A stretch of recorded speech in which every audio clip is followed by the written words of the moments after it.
organizándonos para triunfar con la palabra de Dios que está leída en la Santa Biblia, nueva versión internacional, en el Nuevo Testamento del Evangelio de Juan. Vamos a leer desde el capítulo 1 en adelante. El Verbo se hizo hombre. En el principio ya existía el Verbo, y el Verbo estaba con Dios, y el Verbo era Dios. Él estaba con Dios en el principio. Por medio de Él, todas las cosas fueron creadas. Sin Él, nada de lo creado llegó a existir. En Él estaba la vida, y la vida era la luz de la humanidad. Esta luz resplandece en las tinieblas, y las tinieblas no han podido extinguirla. Vino un hombre llamado Juan, Dios lo envió como testigo para dar testimonio de la luz, a fin de que por medio de él todos creyeran. Juan no era la luz, sino que vino para dar testimonio de la luz. Esa luz verdadera, la que alumbra a todo ser humano, venía a este mundo.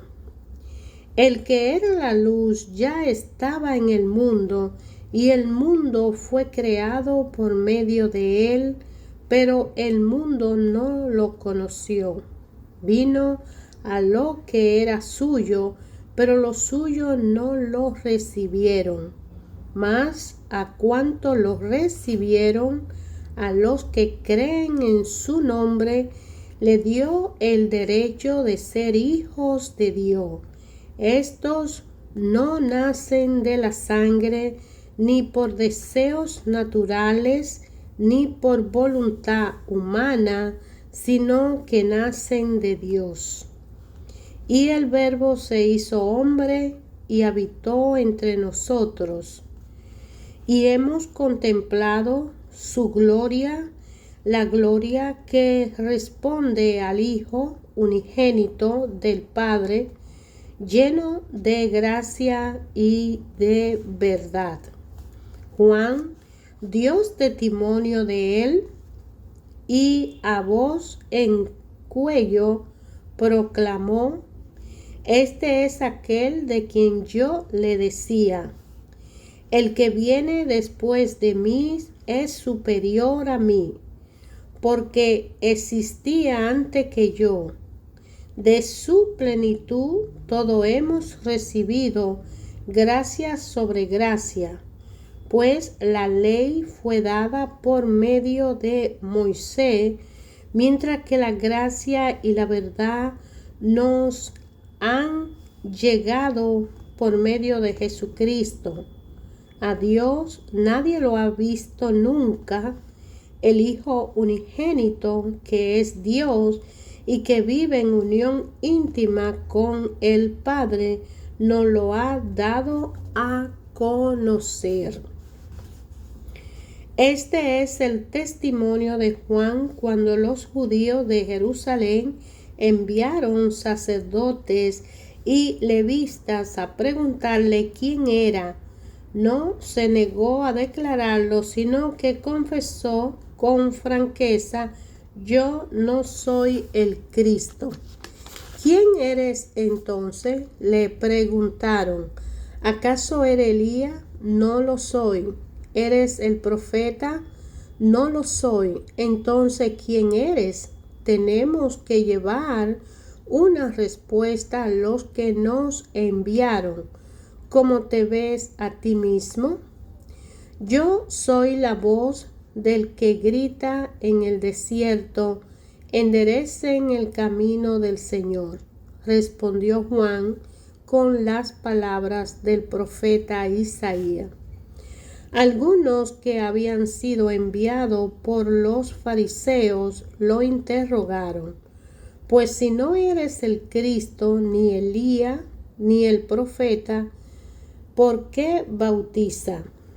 Yo bautizo con agua, Pero entre ustedes hay alguien a quien no conocen y que viene después de mí, al cual yo no soy digno ni siquiera de desatarle la correa de sus sandalias. Todo esto sucedió en Betania, al otro lado del río Jordán, donde Juan estaba bautizando. Al día siguiente, Juan vio a Jesús que se acercaba a él y dijo: Aquí tienen al Cordero de Dios que quita el pecado del mundo. De este había hablado yo cuando dije: después de mí viene un hombre que es superior a mí porque existía antes que yo.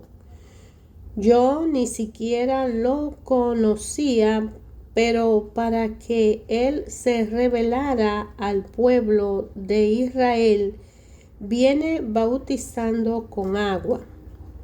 Juan declaró: vi al Espíritu descender del cielo como una paloma y permanecer sobre él. Yo mismo no lo conocía, pero el que me envió a bautizar con agua me dijo: aquel sobre quien vea que el Espíritu descienda y permanece es el que bautiza con el Espíritu Santo. Yo lo he visto y por eso testifico que este es el Hijo de Dios. Al día siguiente, Juan estaba de nuevo allí con 2 de sus discípulos. Al ver a Jesús que pasaba por ahí, dijo: aquí tienen al Cordero de Dios. Cuando los 2 discípulos le oyeron decir siguieron a Jesús. Jesús se volvió y, al ver que lo seguían, le preguntó: ¿qué buscan? Rabí, ¿dónde te hospeda? Rabí significa maestro. Vengan a ver, le contestó Jesús. Ellos fueron pues y vieron dónde se hospedaba, y aquel mismo día se quedaron con él. Eran como las 4 de la tarde. Andrés, hermano de Simón Pedro, era uno de los 2 que al oír a Juan habían seguido a Jesús.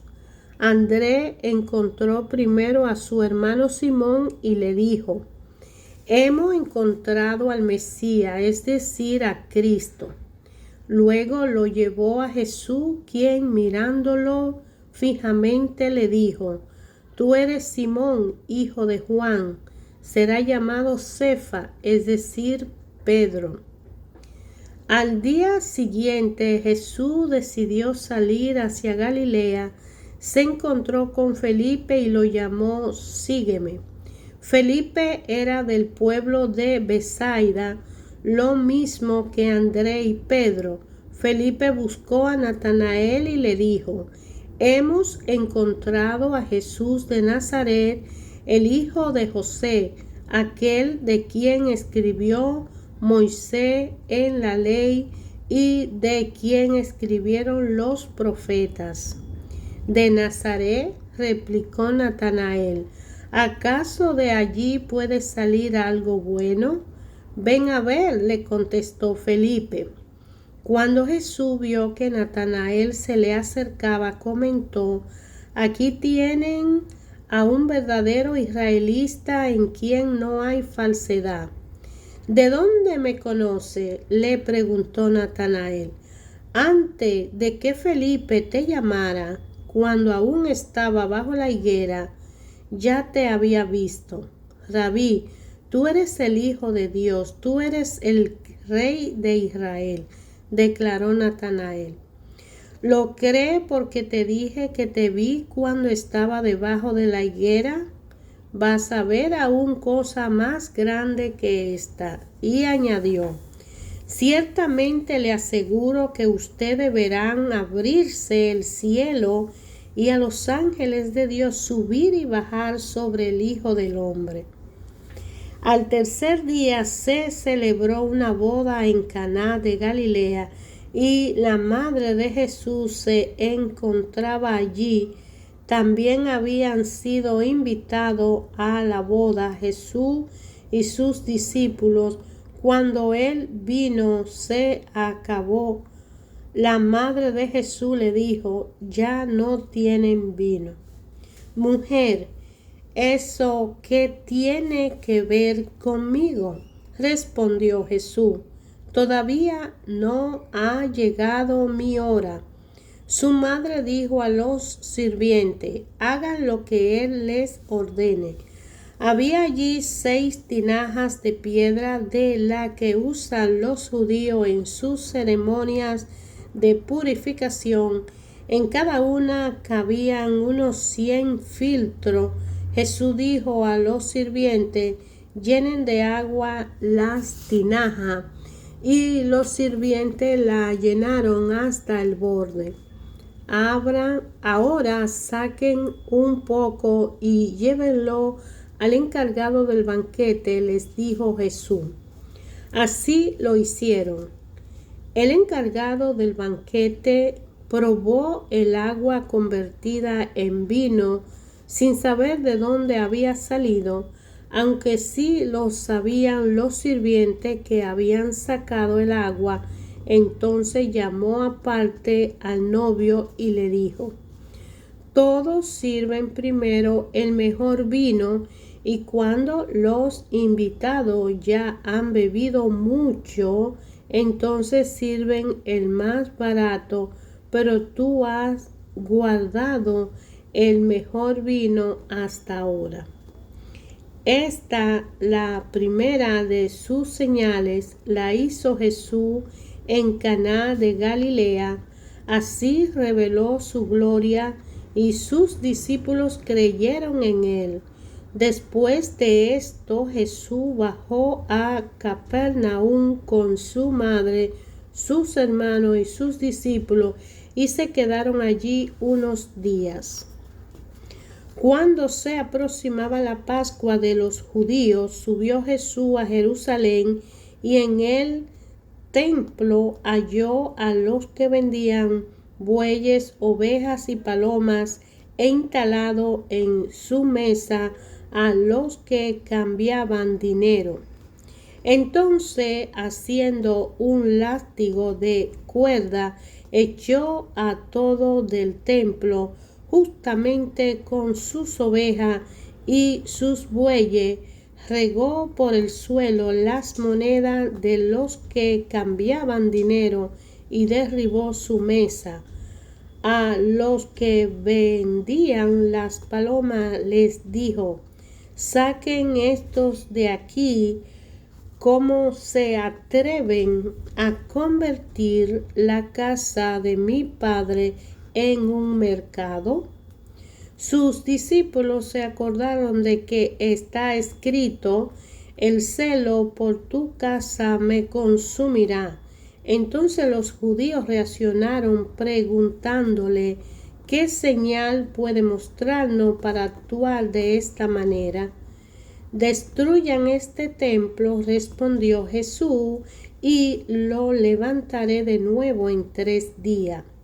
Tardaron 46 años en construir este templo, y tú vas a levantarlos en 3 días. Pero el templo al que se refería era su propio cuerpo. Así pues, cuando se levantó de entre los muertos, sus discípulos se acordaron de lo que había dicho y creyeron en las Escrituras y en la palabra de Jesús. Mientras estaba en Jerusalén durante la fiesta de la Pascua, muchos creyeron en su nombre al ver las señales que hacía. En cambio, Jesús no le creía porque lo conocía y todo. No necesitaba que nadie le informara nada.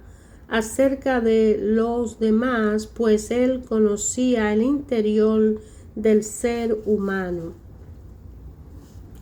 Había entre los fariseos un dirigente de los judíos llamado Nicodemo. Este fue de noche a visitar a Jesús.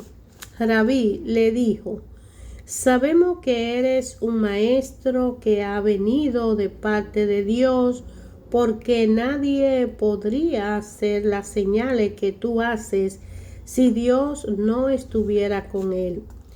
De veras te aseguro que quien no nazca de nuevo no puede ver el reino de Dios, dijo Jesús. ¿Cómo puede uno nacer de nuevo siendo ya viejo? Preguntó Nicodemo. ¿Acaso puede entrar por segunda vez en el vientre de su madre y volver a nacer? Yo te aseguro que quien no nazca de agua y del Espíritu no puede entrar en el reino de Dios. Respondió Jesús, lo que nacen del cuerpo es cuerpo, lo que nacen del Espíritu es espíritu. No te sorprenda de que te haya dicho, tienen que nacer de nuevo. El viento sopla por donde quiere y lo oye silbar, aunque ignora de dónde viene y a dónde va. Lo mismo pasa con todo el que nace del Espíritu. Nicodemo replicó, ¿cómo es posible que esto suceda? Tú eres maestro de Israel y no entiendes estas cosas, respondió Jesús. Te digo con seguridad y verdad que hablamos de lo que sabemos y damos testimonio de lo que hemos visto personalmente, pero ustedes no aceptan nuestro testimonio. Si le he hablado de las cosas terrenales y no creen, entonces ¿cómo van a creer si le hablo de las celestiales? Nadie ha subido jamás al cielo, sino el que descendió del cielo, el Hijo del Hombre. Como levantó Moisés la serpiente en el desierto, así también tiene que ser levantado el Hijo del Hombre, para que todo el que crea en él tenga vida eterna. Porque tanto amó Dios al mundo que dio a su Hijo unigénito, para que todo el que crea en él no se pierda, sino que tenga vida eterna. Dios no envió a su Hijo al mundo para condenar al mundo, sino para salvarlo por medio de él. El que cree en él no es condenado, pero el que no cree ya está condenado por no haber creído en el nombre del Hijo unigénito de Dios. Esta es la causa de la condenación, que la luz vino al mundo, pero la humanidad prefirió la tiniebla a la luz, porque sus hechos eran perversos. Pues todo el que hace lo malo aborrece la luz y no se acerca a ella por temor a que sus obras queden al descubierto.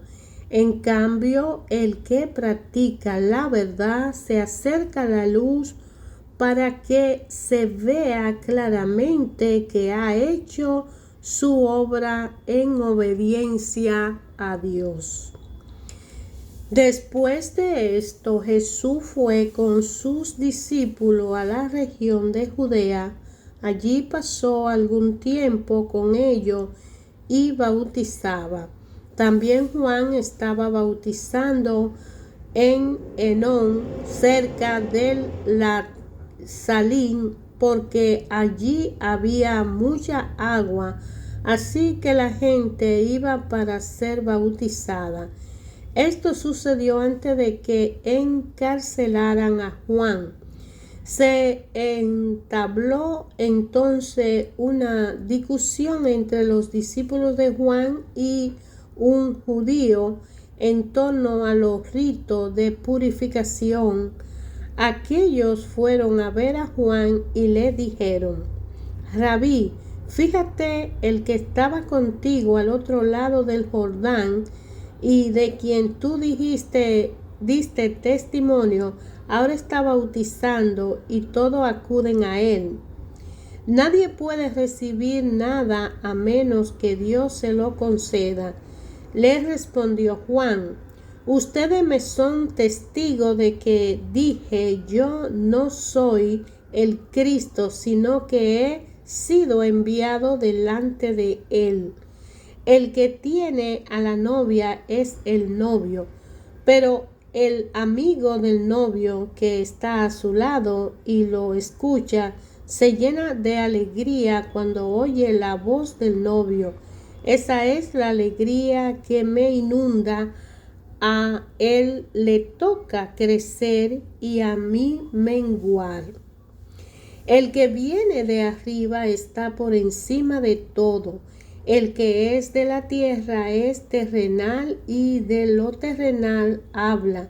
El que viene del cielo está por encima de todo y da testimonio de lo que ha visto y oído, pero nadie recibe su testimonio.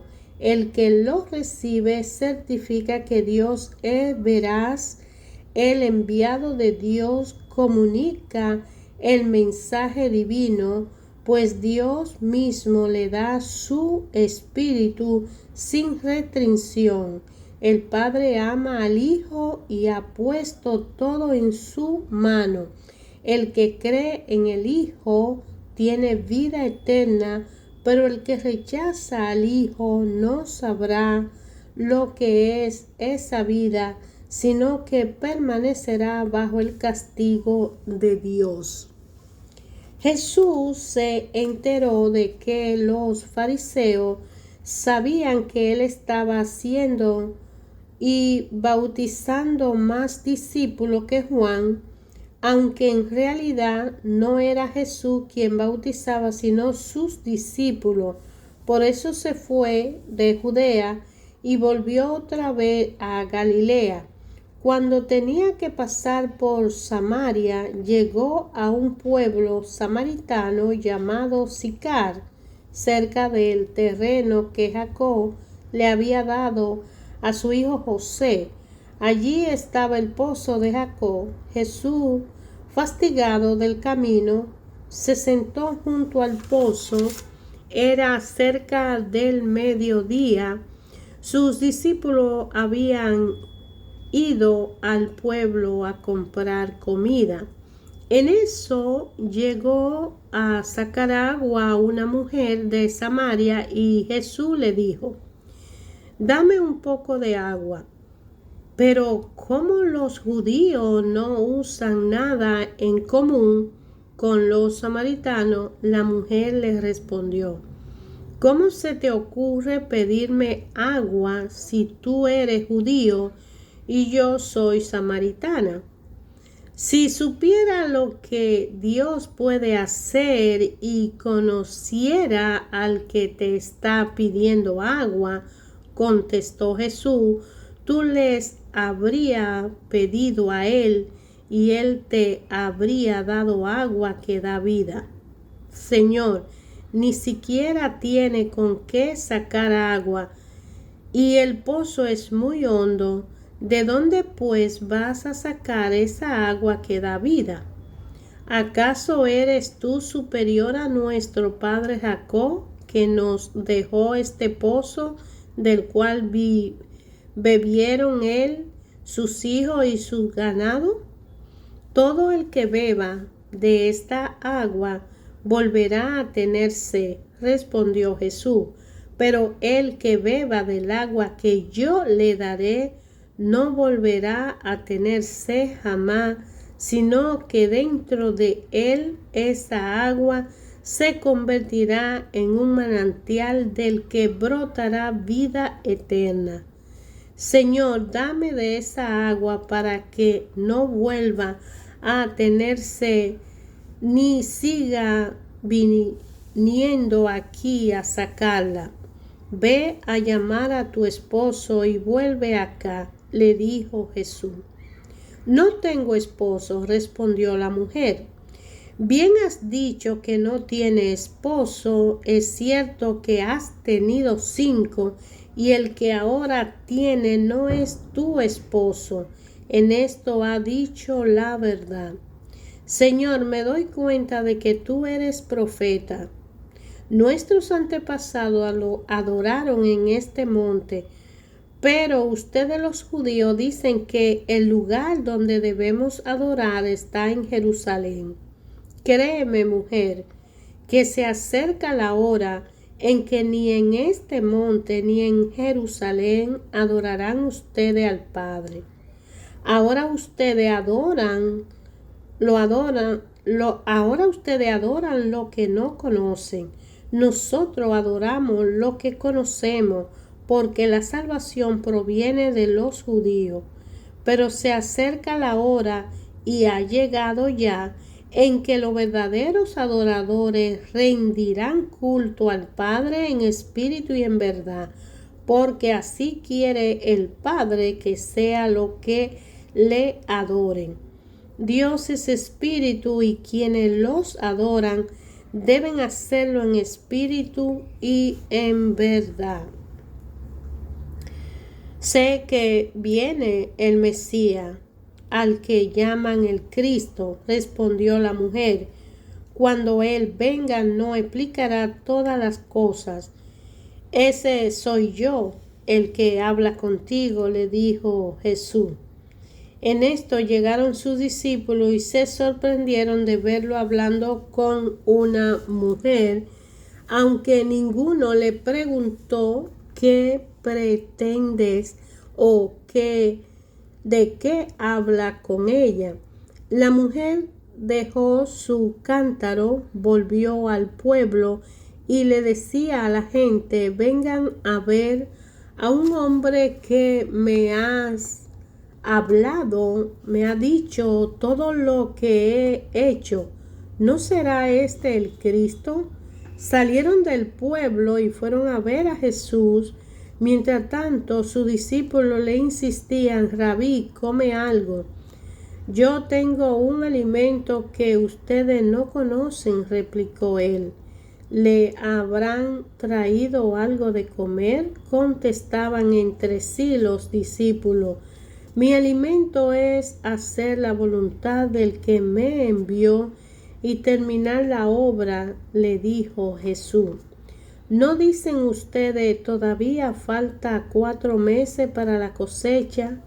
Yo le digo, abran los ojos y miren los campos sembrados, ya la cosecha está madura, ya el segador recibe su salario y recoge el fruto para vida eterna.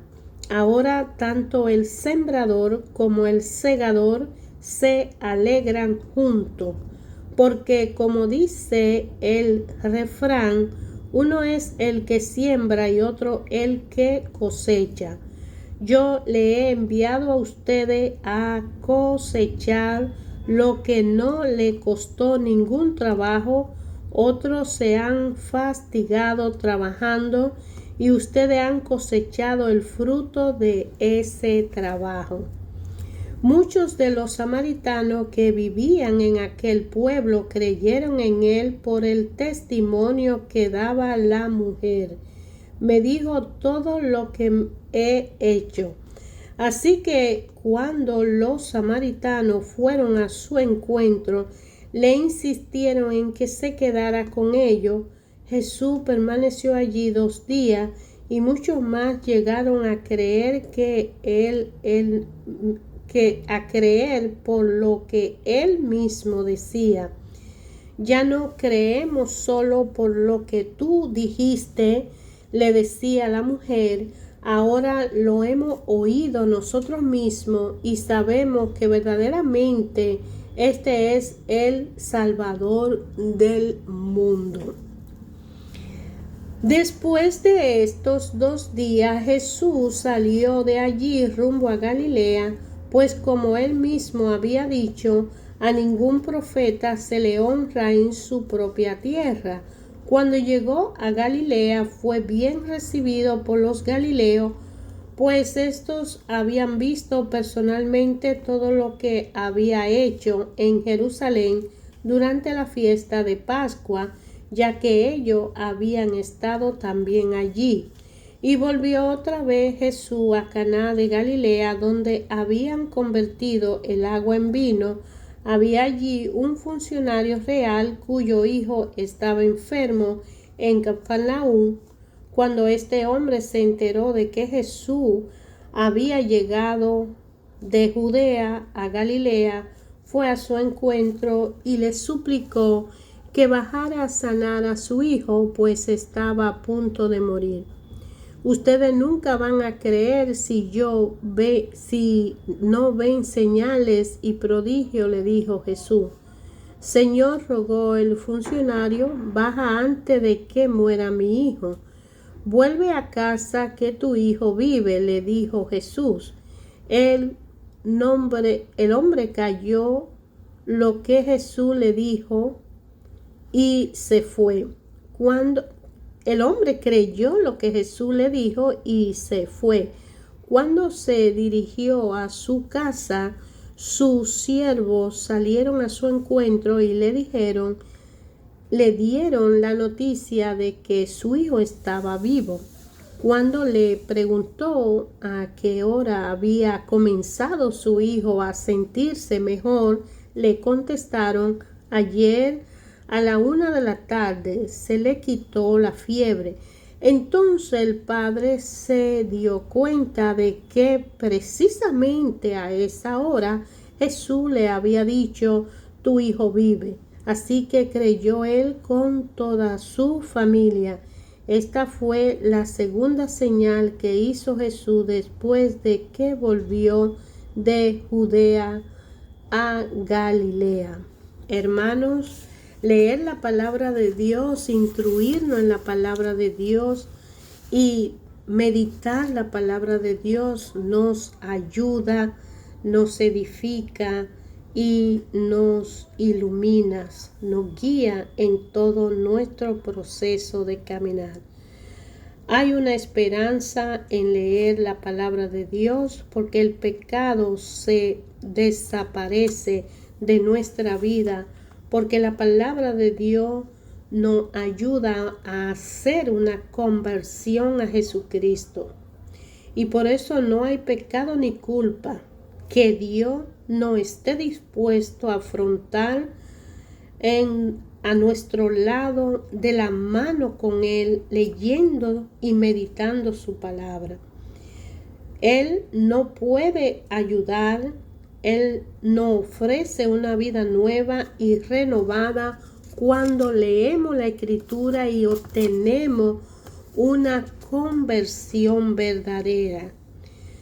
Cuando nosotros entendemos el poder de meditar la palabra de Dios y el poder que hay en la palabra, es sorprendente lo que Dios puede hacer en un corazón atribulado, preocupado, triste, o en un corazón confundido. En un poco de tiempo, a la brevedad de un rayo, cuando leemos su palabra y la meditamos, nos ayuda a entender, aunque no tengamos motivación, aunque parezcamos pasar un momento de tristeza o de confusión, lo único que hace falta es que se presente en este momento con toda la energía y motivación de reconocer que Dios nos ama por encima de todo y podamos leer su palabra, meditarla, rumiarla, para que nosotros podamos conocer al amado, aquel que transforma todo nuestro sentimiento y nos ayuda a ser un hombre nuevo, nacido en una vida nueva, siguiendo a Jesucristo y adorándole a Él con todas las situaciones, condiciones y preocupaciones de este mundo, aún cargando nuestra cruz con la vista fija en Jesucristo, de la mano con la palabra de Dios, con la ayuda del Espíritu Santo para tener una relación personal con el Padre y convertirnos a Jesucristo para conocer y llegar al Padre.